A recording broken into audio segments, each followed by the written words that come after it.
తిరుపతి జిల్లా రుయా ఆసుపత్రిలో నర్సుపై దాడి చేసిన పేషెంట్ సెలైన్ స్టాండ్తో నర్సు తల పగలగొట్టాడు. స్టాఫ్ నర్సు తలకు తీవ్ర గాయం కావడంతో నర్సును ఎమర్జెన్సీ వార్డుకి తరలించారు. ప్రస్తుతం రుయా కార్డియాలజీ విభాగంలో చికిత్స పొందుతున్న నర్సుకి మద్దతుగా స్థానిక రుయా ఆసుపత్రి ప్రాంగణంలోని ఏడీ బిల్డింగ్ నర్సులు ధర్నాకు దిగారు. నర్సులకు భద్రత కల్పించాలంటూ నినాదాలు చేశారు.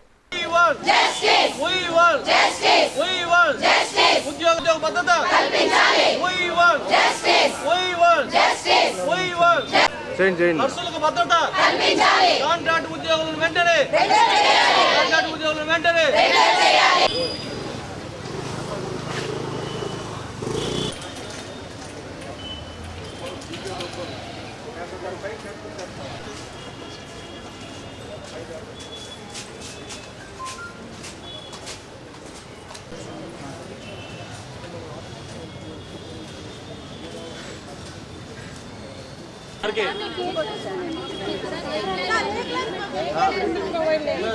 సెవెన్ థర్టీకి ఇన్సిడెంట్ జరిగితే మీరు వచ్చి చూసారే కానీ ఎవరైతే కన్సర్న్ డాక్టర్ ఉన్నారో దానికి సంబంధించిన చీఫ్లు ఎవరు చూడలేదు. ఓన్లీ మీరు వచ్చి మీరు బాధ్యతగా మీరు చూసి మీరు వైద్యం చూపిస్తున్నారు.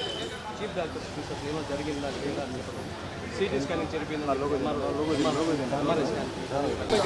రాత్రి 10 గంటల వరకు కూడా ఎవరు వచ్చి ఇప్పటికి కూడా చీఫ్ ఎవరు చూడలేదని చెప్పిన ఉద్దేశంతోనే వాళ్ళు అంటున్నారు. ఎవరు ఎంతవరకు కూడా ఎవరు రాలేదనేది న్యూరో సర్జరీ రావాలా. ఎందుకంటే ఆమె ట్రీట్మెంట్ ఉద్యోగ బాధ్యతలో ఉండి ఆమె ఇంజరీస్ కింద దాని కింద వాడుకుంటున్నారు. వాళ్ళు ఇమీడియట్గా దాని నుంచి రిలీజ్ చేసి వాళ్ళ డ్యూటీలు వాళ్ళకి ఇవ్వాలా. పెరిగిన బాధ్యత ఏదైతే బెడ్స్ ఉన్నాయో చేసుకుంటామని చెప్పిన అది కూడా 6 నెలలు సంవత్సరం 2 సంవత్సరాలు రైతు సార్. దయచేసి మీ హయాంలో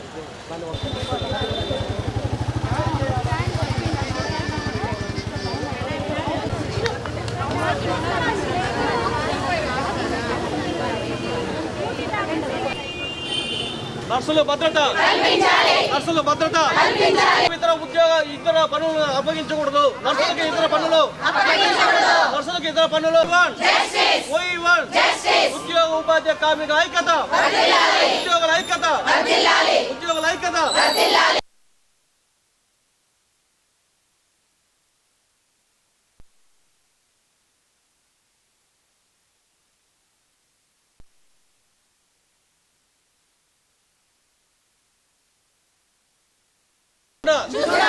ఇలాంటి కార్యక్రమాలు ఇంత ముందు జరగకుండా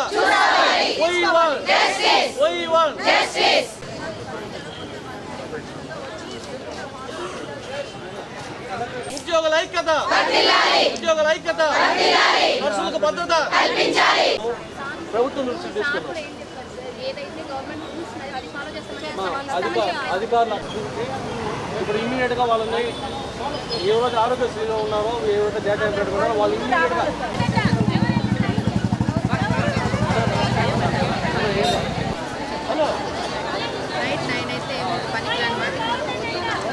చాలా బాధాకరమైన విషయం. నిన్న ఒక స్టాఫ్ నర్సు తన బాధ్యతలో ఉద్యోగం చేస్తూ ఉన్నప్పుడు ఒక పాయిజన్ కేసు, అతని కండిషన్ బాగాలేదని డాక్టర్లు చెప్తున్నారు కానీ ఆయన కండిషన్ తగ్గట్టు ట్రీట్మెంట్ తీసుకోవడం లేదు. అతను 2 రోజుల నుంచి నేను చంపేస్తాను, మేము పొడి చేస్తానని చెప్పని రకరకాలుగా ఆడున్న నర్సుల పైన బెదిరిస్తూ ఉన్నా కూడా దానిపైన పూర్తిగా చర్యలు తీసుకోకుండా అతన్ని ఈరోజు బాధాకర విషయం. నేను ఐరన్ రాడ్తో ఏదైతే సెలైన్ రాడ్తో ఉందో ఆ రాడ్తో తల మీద కొట్టడం వల్ల అదృష్టం కొద్దీ ఆమె ఈరోజు పెనాలతో బయటపడింది. ఇంకా కొంచెం డీప్గా వెళ్ళి కళ్ళుగా పగులుంటే ఆమె చనిపోయింటే చిన్న పిల్లలు, family, contract employee ₹1 benefit government నుంచి రాదు. వాళ్ళ ఫ్యామిలీ మొత్తం రోడ్డు మీద పడే పరిస్థితి భగవంతుడిని నిన్న కాపాడినారు.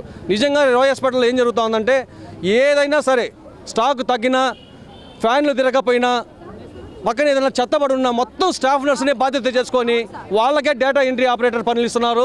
వాళ్ళనే ఆరోగ్యశ్రీ చూడమంటున్నారు. వాళ్ళే ఈ హాస్పిటల్ చేయాలా. మొత్తం స్టాఫ్ నర్సులు తప్ప మిగతా వాళ్ళకి ఏంది మొత్తం అంతా వార్డుల పైన ఏదైనా సరే లాస్ట్ స్టేజెస్ తీసుకుపోయినా వాళ్ళపైన బాధ్యతలు చేస్తున్నారు. వాళ్ళకి పూర్తిగా వాళ్ళకి స్వేచ్ఛనివ్వాలి. స్టాఫ్ నర్సులు బాధ్యతగా వాళ్ళ ఒక్క ఉద్యోగాన్ని వాళ్ళు చేసుకునే విధంగా ఉండాలి. నిన్న 7 గంటలకు ఇన్సిడెంట్ జరిగితే సూపరింటెండెంట్ గారు వచ్చి పరామర్శించి పోయినా సరే ఆమె కలిసిన ట్రీట్మెంట్ ఏ సీనియర్ డాక్టర్ ఇంతవరకు చూడకపోవడం అనేది బాధాకరం. వాడు ఇక్కడ పనిచేసే నర్సుకే ఆ లెవెల్లో జరిగితే రిమైనింగ్ ఎట్టుందంటే తీసుకెళ్ళాలి. ఏదైతే సమస్యలు పరిష్కారం ఉన్నాయో ఆమెకు పూర్తిగా నయమైనంత వరకు గవర్నమెంట్ ఖర్చులతో ఇవ్వటమే కాకుండా ఆమెకు వేతనంతో కూడిన సెలవును కూడా మంజూరు చేయాలి. కాంట్రాక్ట్ బేస్ కాబట్టి ఆమెకే మెడికల్ లీవ్లు ఉండవు, ఇవ్వాలని కోరుకుంటూ ఇలాంటి పునరావృతం కాకుండా చేయాలని చెప్పి సూపరింటెండెంట్ గారు కోరుతున్నాం. మా డిమాండ్లు కన్నా పరిష్కరించకపోతే మేము కలెక్టర్ దగ్గరికి దృష్టికి వెళ్తాం. ఏపీ ఎన్జిఓ అసోసియేషన్ పక్షాన రాష్ట్ర స్థాయిలో సీఎం గారి దృష్టికి కూడా ఈ విషయాన్ని తీసుకెళ్లి కాంట్రాక్ట్ ఉద్యోగులను వెంటనే క్రమబద్ధీకరించాలని కూడా కాంట్రాక్ట్ నర్సులకి వాళ్ళ ఉద్యోగ భద్రత కల్పించాలని కూడా మేము కోరుకుంటున్నాం. స్కల్ ఏమంటున్నామంటే ఖచ్చితంగా మెరుగు ఇక్కడనే ఏ క్లాస్లో ఉండి మంచి ట్రీట్మెంట్ ఇప్పిస్తే రికవర్ అయ్యే ఛాన్సులు ఉన్నాయి. ఎందుకంటే స్కల్ ఇంజురీ కాలేదు, పైన షార్ట్ మజ్జులే అంటున్నారు. ఇది నిజంగా దేవుడి అదృష్టమే అనుకోవాలి, అంత రాటుతో కలిగిన. దీన్ని బయటికి తీసుకెళ్తాం అనేది మాత్రం చెప్పడం అని అన్యాయం. ఎందుకంటే ఫుల్ ప్రెజర్గా ఇక్కడే ఉన్నాయి కాబట్టి ఇక్కడ పెట్టి అవసరం అనిపిస్తే బయటకు తీసుకెళ్ళినా కూడా పూర్తి ఖర్చు ప్రభుత్వమే భరించాలని చెప్పని సంఘం తరపున మేము కోరుతున్నాం. AP NGOs vice president, nurses యూనియన్లో మాజీ ప్రెసిడెంటు. కాబట్టి మొదట ముఖ్యంగా మాకు నిన్న యశోద అనే అమ్మాయిని ఎమర్జెన్సీ వార్డులో ఒకే సిస్టర్ ఉండేదానివల్ల ఆ అమ్మాయిని ఒక పేషెంటు పాయిజన్ తీసుకున్న పేషెంటే ఆ అబ్బాయి ఇన్కోహరెంట్గా ఉండి ఆ అమ్మాయి వర్క్ చేసుకునే అమ్మాయిని పెద్ద సలైన్ స్టాండ్తో కొట్టడం జరిగింది. ఆ అమ్మాయి దేవుడి ధర్మాన బయటపడింది. ఒకవేళ ఆ అమ్మాయి ఏమైనా సీరియస్ అయ్యి వాళ్ళ ఫ్యామిలీ రోడ్డు మీద పడి ఉంటుంది. ముఖ్యంగా మేమేం చెప్తున్నామంటే వాళ్ళని అందరినీ కాదు, రేపు మాకు కూడా రెగ్యులర్స్ కాడ జరగచ్చు, కానీ సెక్యూరిటీ అనేది కావాలి. ఎమర్జెన్సీ వార్డులో టెక్నీషియన్స్ ఉన్నారు, కానీ మార్నింగ్ డ్యూటీ చేస్తున్నారు. ప్రతి ఒక్క దానికి క్యాజువాలిటీలో టెక్నీషియన్స్, ఈసీజీ టెక్నీషియన్స్ ఉన్నారు, అనస్థీషియా టెక్నీషియన్స్ ఉన్నారు, అన్ని ఫిబ్రిలేటర్స్కి వెంటిలేటర్స్కి టెక్నీషియన్స్ ఉన్నారు. కానీ ఏఎంసీలో ఈవినింగ్ డ్యూటీలు ఎవరు చేయడం లేదు. ఏఎంసీ అనేది అక్యూట్ మెడికల్ కేర్లో తప్పకుండా technicians 24 hours around the clock సిస్టర్లతో పాటు ఉండాలని మేము డిమాండ్ చేస్తున్నాము. ఇంకోటి వాళ్ళకందరికీ మొదట సెక్యూరిటీని ఒక్కో వార్డులో లేడీ సెక్యూరిటీని వేస్తున్నారు. మాకు లేడీ సెక్యూరిటీ వద్దు, జెంట్స్ సెక్యూరిటీని వేసి సెక్యూరిటీని ఎక్కువ పెంచండి. స్టాఫ్ నర్సులు మొదట ఎక్కువగా పెంచండి.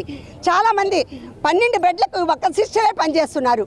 కాబట్టి సిస్టర్లని ఎక్కువ పెంచి వార్డ్స్ పెంచారు, సూపర్ స్పెషాలిటీస్ పెంచుతున్నారు, డాక్టర్లను పెంచుతున్నారు, యూనిట్లు పెంచుతున్నారు, కానీ సిస్టర్లని మాత్రం పెంచడమే లేదు.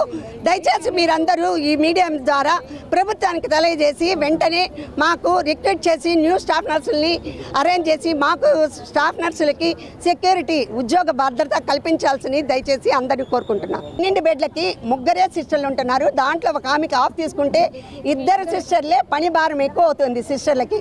కాబట్టి 1:1 రేషియో ప్రకారము ప్రభుత్వాన్ని ఎక్కువ మందిని సిస్టర్లని అపాయింట్మెంట్ చేయాలని కోరుకుంటున్నాను మీ ద్వారా.